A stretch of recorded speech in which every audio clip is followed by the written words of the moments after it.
You only have to say the underarm incident and every dedicated cricket follower knows exactly what you mean. This divisive incident, which rekindled memories of the animosity aroused by the Bodyline tour, occurred at the MCG in the third final of the 1981 series. What happened in the final over of that match will live forever in the annals of cricketing battles between Australia and New Zealand. Richard Hadlee, and will he be able to perform the miracle New Zealand so badly needs? Trevor Chappell to the demon Hadlee. 6 balls remaining. He's hit that and he's hit it well. It's going to mix Walker.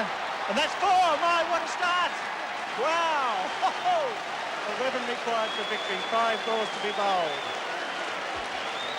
Well, I would say that Greg Chappell's got to get Max Walker out of that position. That's Hadley's favourite hitting position. Trevor Chappell. He's getting him out! Oh, well. Dear, oh dear. There we go. Let's have a look at that on replay. Well, Richard Hadlee, he wouldn't be over-thrilled about that. He's been struggling all season to get an LBW himself. On this occasion, well, I would say that might have just pitched outside leg stump. Certainly it would have hit the stumps. But I think that Richard Hadlee could justifiably feel a little bit annoyed at that decision, particularly with all the troubles that he's had getting an LBW himself. Richard Hadlee, LBW to Trevor Chappell for 4. New Zealand 7 for 225. 4 balls remaining. 11 runs required for victory. Possibly the best they could hope for would be a draw, 2 4s and a 2. Smith not a big hitter.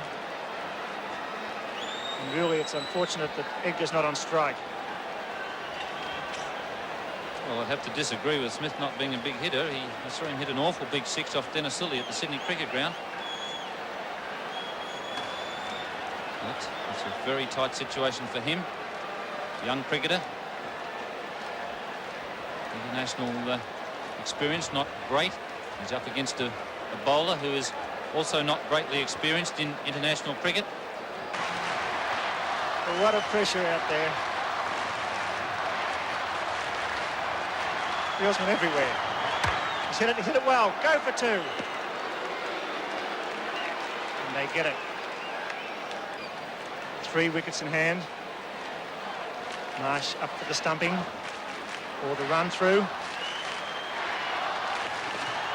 He's hit that, and that's runs. That's at least 1. He'll probably go for the second. Test him out. He's going. He's made it. He's home. What a great effort. Ian Smith. Crowd is stunned. Fine running between the wickets. Tremendous courage. They need 7 off 2 balls, and let's look at a tie. 6 off 2 balls for a tie. 7 off 2 balls for a win to New Zealand. Trevor Chappell, the bowler. Smith, the batsman. 52,000 people in front of their seats. Bowler! There you go.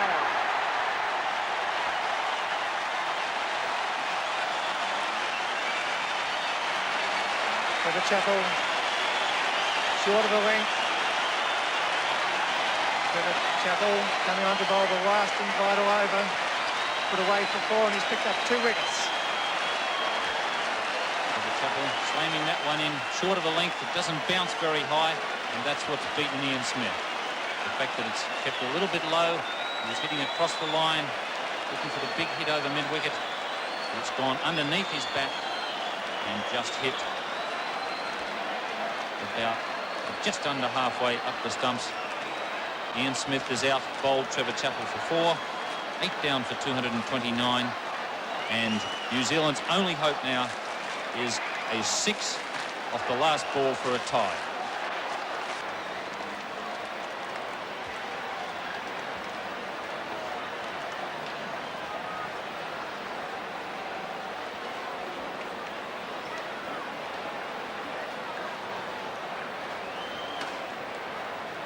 Long discussion. Well, it looks to me as if they're going to bowl underarm off the last ball. Rod Marsh is saying no, mate, but I'm sure he's going to bowl an underarm delivery on the last ball and bowl it along the ground and be sure that it has not been hit for six. The umpires have been told, the batsmen have been told, and this is possibly a little bit disappointing. Let's make sure it is an underarm, but I've got the feeling it's a big ex-Victorian skipper. They're going to bowl an underarm. Have you ever believed it?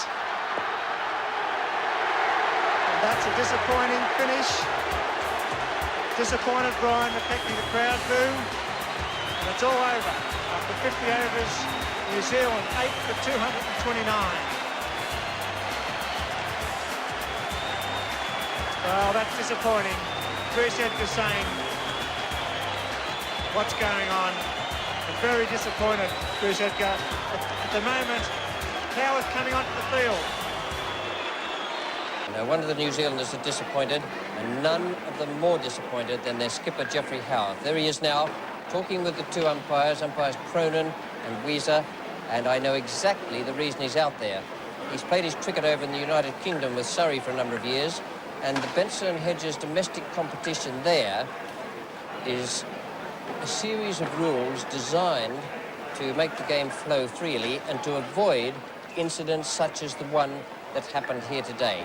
Now, there is the relevant rule on page 2, and it says that no bowler shall be permitted to bowl underarm, and that's what Geoffrey Howe is out there talking to them about. It is not in the Australian Benson Hedges World Series Cup rules because the administrators didn't put it in.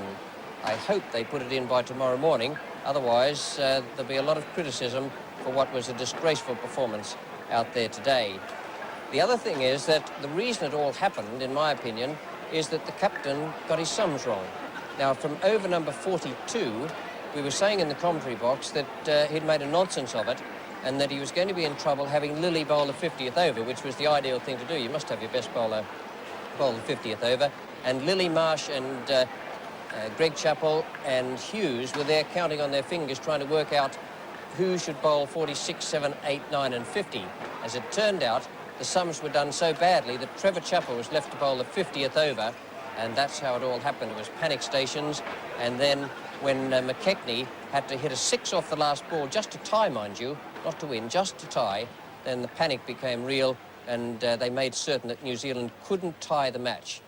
Now, everyone around Australia will have their own ideas on that, and we always get letters and phone calls about different things that happen, so I don't expect anyone to agree with me. I don't expect that you'll get more than 50% agreement on anything. Let me just tell you what I think about it. I think it was a disgraceful performance from a captain who got his sums wrong today, and I think it should never be permitted to happen again. We keep reading and hearing that the players are under a lot of pressure and that they're tired and jaded and perhaps their judgment and their skill is blunted. Well, perhaps they might advance that as an excuse for what happened out there today. Not with me, they don't. I think it was a very poor performance, one of the worst things I have ever seen done on a cricket field. Good night.